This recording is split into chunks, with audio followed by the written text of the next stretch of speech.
un deal devient un deal commercial, mais un deal en général, négocié par Donald Trump, devient un deal dès que Donald Trump a décidé que c'était un deal.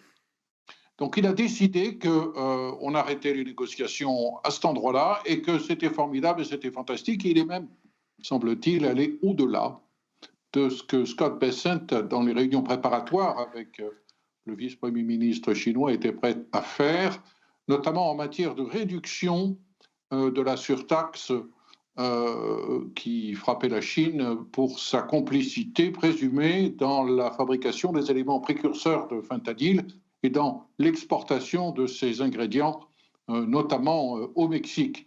D'emblée, Donald Trump a décidé que les Chinois en avaient fait suffisamment pour mériter une réduction de 10% de cette surtaxe. On est donc passé en droit de douane moyen imposé par les États-Unis sur les produits chinois de 57 à 47.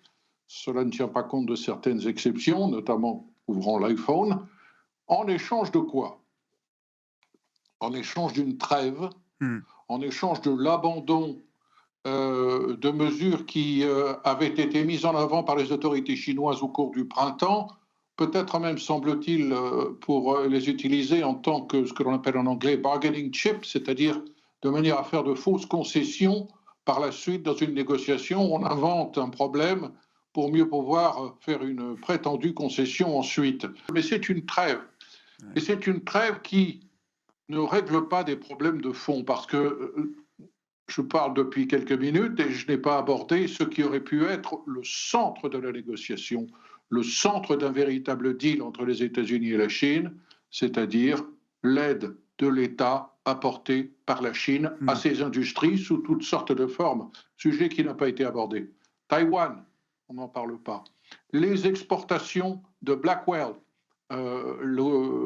la puce électronique la plus performante fabriquée par Nvidia, on ne sait pas si ça sera couvert ou non.